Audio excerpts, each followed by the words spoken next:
Moyem bému la boune mangeaille, la boune mangeaille de chez nous, le routi oubé la goraille, la mougette puis la soupe aux choux. Pas besoin de 36 plats, hervé des junas, quand on me fait de la sauce au luma, quand on me fait de la sauce au luma, qui entend là qui jargote, il te biserait sur les du jote, il s'ébenaise dans ma pia, mais tranquillement il retrempe dans le pia, déjà fini, faut que m'ordoune, j'te savais comme t'aimes nyoune, quand on me fait la sauce au luma. La gastronomie picto-saintongeaise et angevine a su conserver une tradition culinaire que son passé lui a léguée. Ce patrimoine constitue une nourriture simple, équilibrée et variée qui fleure bon l'art de vivre. Il est aussi un humanisme, une harmonie entre l'homme et son environnement naturel et social, une richesse issue de la diversité que nous offrent tous les produits de la terre, de la mer, des rivières et des marais. Comment pourrait-il en être autrement dans un pays où les cultures maraîchères sont florissantes, où l'élevage, la tradition de la vigne et des vergers perdure, où celle des céréales croît et où la proximité de la mer amène des marais riches et variés. Télévision et congélateurs ont plus modifié en 50 ans les conditions de vie rurale que celles-ci ne s'étaient transformées au cours des 3 siècles précédents. Évitez que le steak frites ne soit considéré par les petits-enfants d'aujourd'hui comme la nourriture de toujours.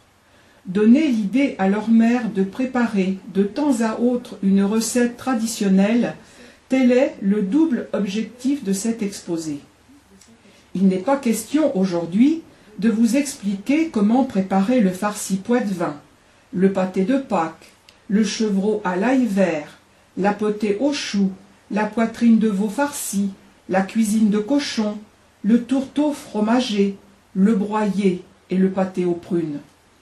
Écoutez plutôt ces noms qui chantent: éclade, mouclade, chaudrée, cagouille, mojette, prunet, grimole, caillebotte, mat-fin aux noix, millat, cornuelle.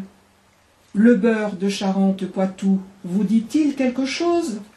Et le veau de Chalais, le chapon de Barbezieux, le rex du Poitou, poire duchesse d'Angoulême, pomme rainette de Saintonge, cerise gain des Charentes, fraise de l'île de Ré.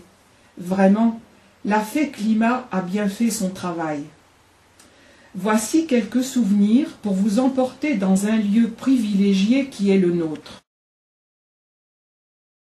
Bernard raconte: je ne peux évoquer des souvenirs de cuisine sans en rappeler le contexte. Ces souvenirs sont issus du pays poitevin et notamment du Châtelleraudais et du Loudunais. Ils remontent à ma plus petite enfance et sont constitués d'anecdotes familiales.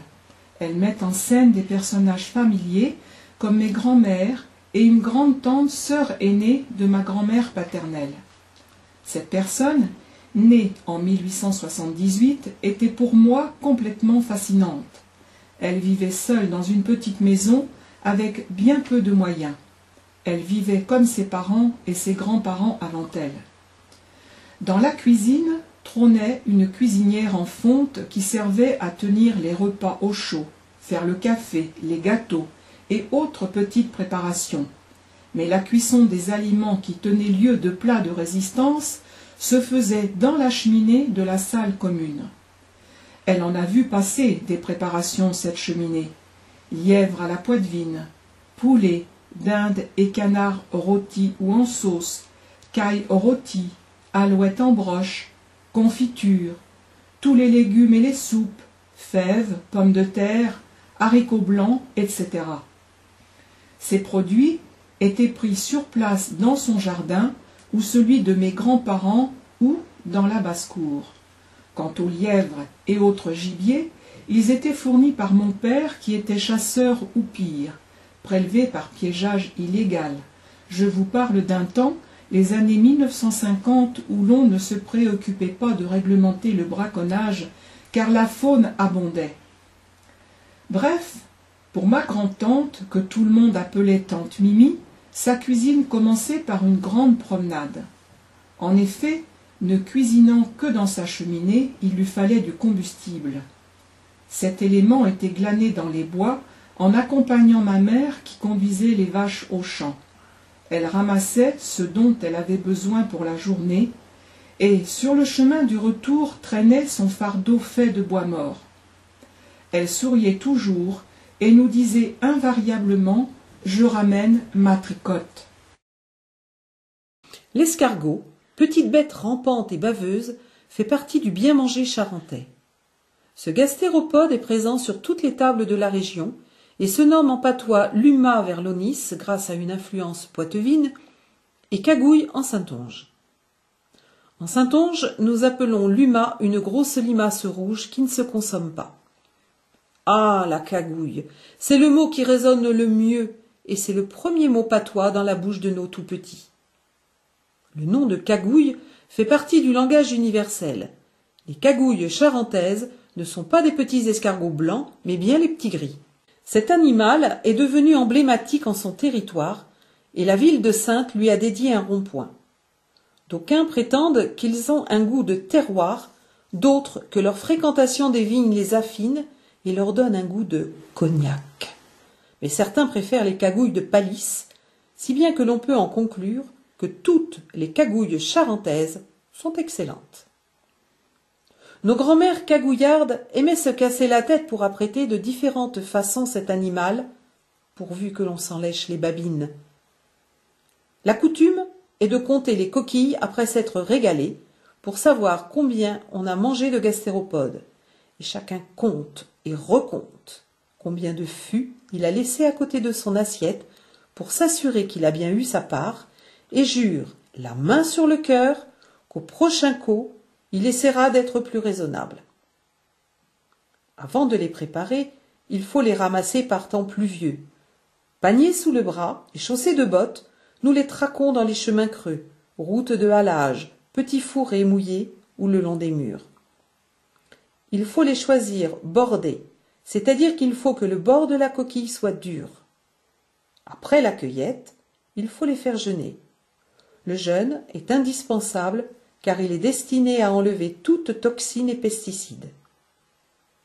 Toute cagouille trouvée dans un jardin se ramasse pour être mise dans la caisse familiale réservée à cet effet en attendant des chasses plus fructueuses.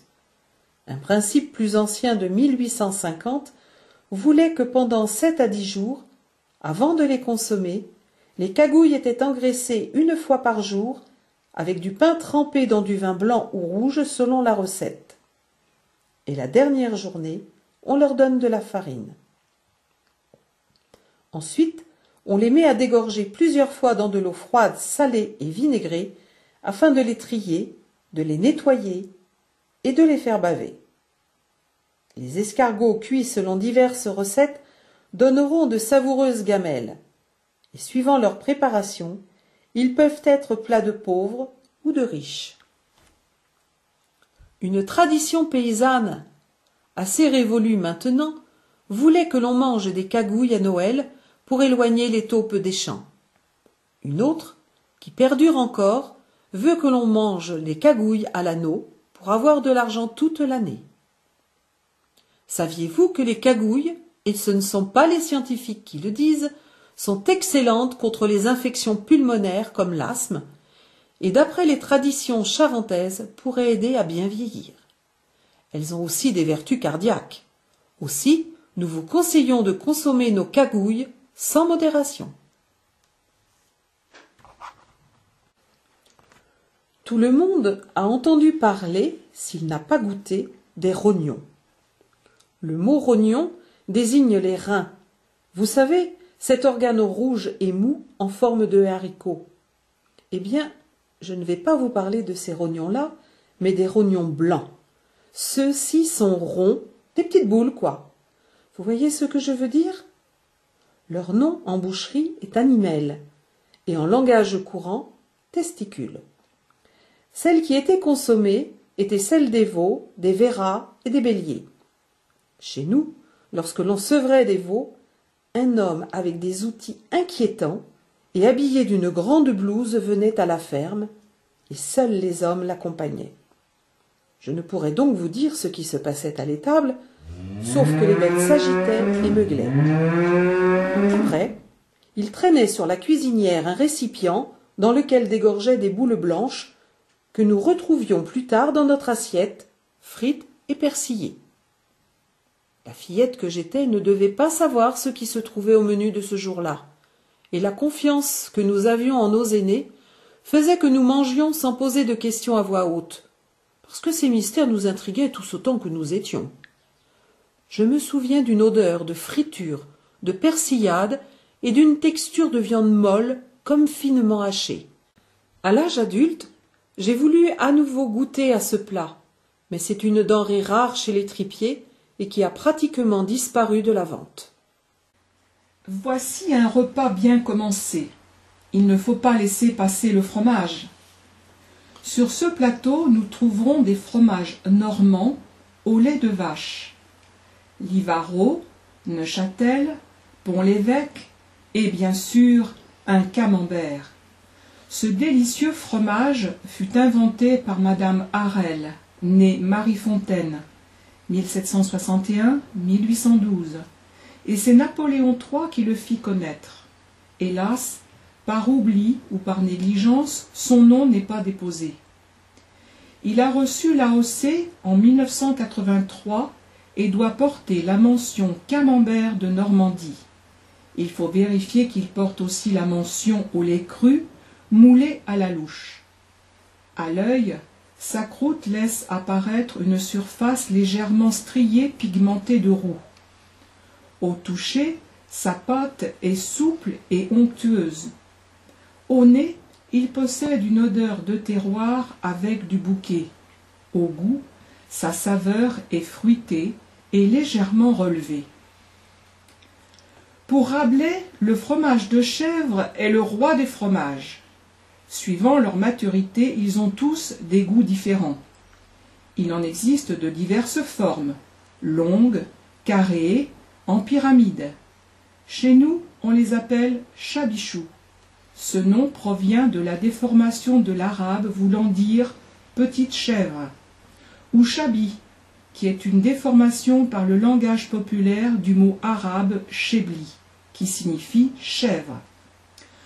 Ce sont en effet les Sarrasins, abandonnés par leurs armées en fuite après leur défaite subie à Poitiers en 732, qui, pour survivre, se mirent à vendre à la population locale leur fromage. Les sols calcaires du seuil du Poitou convenant particulièrement bien à cette variété de chèvre. Ces fromages sont pour les uns recouverts d'une croûte demi-sèche de 2 mm environ d'épaisseur, avec des moisissures d'une teinte gris-bleu verdâtre, avec çà et là quelques taches roussâtres. Les autres sont revêtus d'une croûte grasse et très fine, d'une belle teinte jaune corail, avec quelques taches plus foncées ou claires. Les desserts divers et variés ne peuvent pas être ici tous nommés, mais je ne peux vous quitter sans parler du broyé. Il est dessert villageois et campagnard par excellence, mais aussi dans les temps anciens, plat de fête béni par les prêtres avant d'être dégusté à la sortie de la messe. Il dégage généralement une bonne odeur de beurre. Il peut se manger seul, mais peut accompagner agréablement le café ou le thé. Bien qu'il soit à classer dans les gâteaux secs, il l'est bien moins dans la bouche que les petits beurres ou les biscuits à la cuillère. Traditionnellement, on ne le coupe pas, il se casse sans difficulté. On avait l'habitude de dire qu'il ne fallait pas le couper pour l'offrir, car cela coupait l'amitié. Dans le geste de rompre, il y a une idée de partage. Quand on casse un broyé, on ne cherche pas à faire des parts égales, comme si chacun devait recevoir son dû. Il était de toutes les occasions, repas de famille, grandes fêtes, mariages, vendanges, battages, etc. Et il reste, dessert ou goûter, apprécié de nous tous. Quand on me fait de la sauce au luma, qui entend Chola qui jargote, il te biserait sur les du jote, il s'ébénaise dans ma pia, mais tranquillement il retrempe dans le pia. Déjà fini, faut que m'ordoune, j'te savais comme t'es mignoune, quand on me fait de la sauce au luma.